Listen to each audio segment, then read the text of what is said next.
In this lab, we'll measure its colligative property known as freezing point depression. There are three parts to the lab.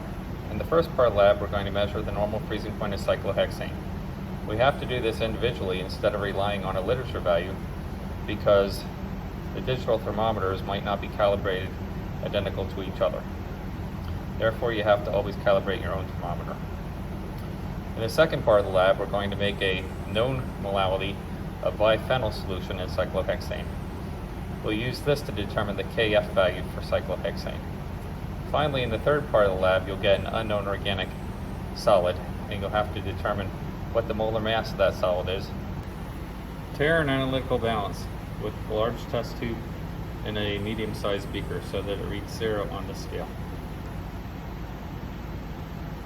Add 25 milliliters of cyclohexane to the test tube.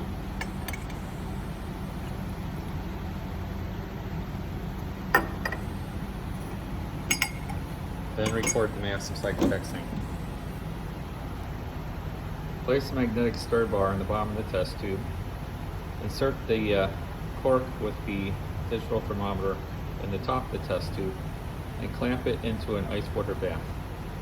Then turn on the stir plate and allow the solution to begin to stir.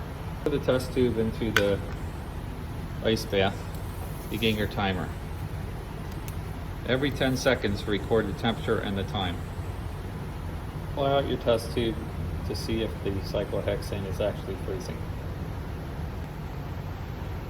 Repeat this trial by warming the cyclohexane in your hand until it is melted again, and then put it back in the ice bath and cool it to obtain a second reading for the freezing point.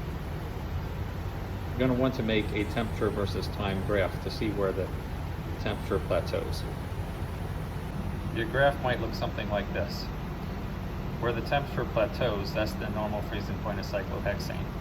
Notice that before this, it is possible to have a dip in the temperature where the temperature goes below the normal freezing point. This is called supercooling.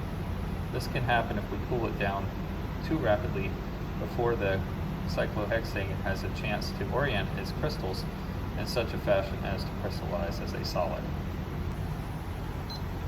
You can repeat this freezing point recording as many times as you need to in order to get a consistent freezing point.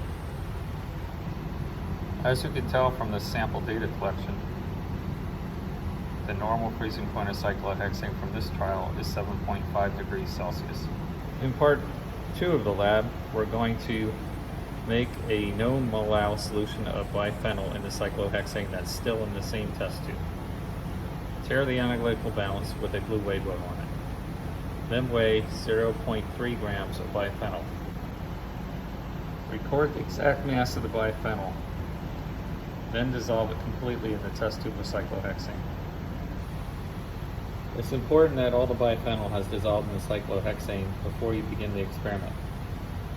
The position of the thermometer is also important. Make sure the thermometer is not touching the side walls of the test tube or the bottom of the test tube, but that it's definitely under the solution.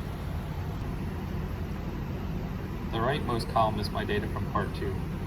Notice that the freezing point has been depressed. The new freezing point of the biphenyl solution is 5.5 degrees Celsius. Again, you can repeat this process as many times as necessary to determine that you've got an accurate value. Simply warm the test tube back up in your hand and then refreeze it.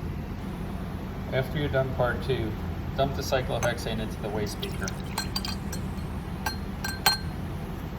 Retrieve your stir rod and then wash the test tube with acetone. Also dump the acetone into the waste beaker.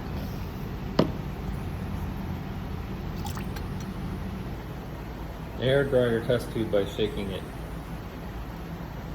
until it's completely dry.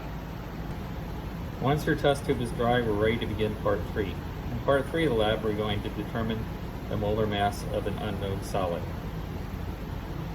Put your test tube in a medium-sized beaker on the analytical balance and press the tare button.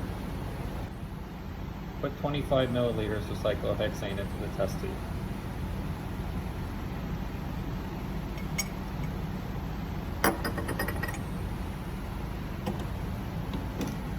Close the door on the balance and record the exact mass of the cyclohexane.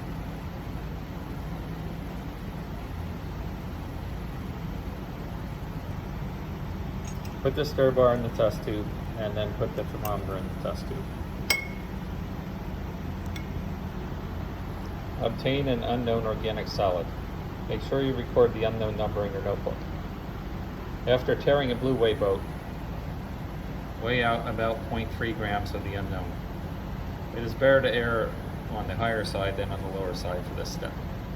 Record the exact mass. Quantitatively transfer all the unknown solid to the test tube and get it stirring. Make sure that all the solid is dissolved before you begin the experiment. Some of the unknowns dissolve better than others. Be patient.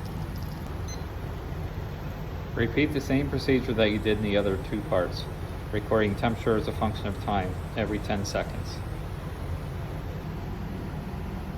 Here are my data for all three parts of the lab. Notice in part 3 of the lab, at a time of around 50 seconds, there was a little bit of supercooling, where the temperature dropped below the actual freezing point before it leveled off at 5.3. The freezing point of my unknown solid in the cyclohexane for part 3 is 5.3 degrees. Dump your cyclohexane into the waste beaker and rinse your test tube with acetone. Also dump the acetone into the waste beaker. Then do your calculations.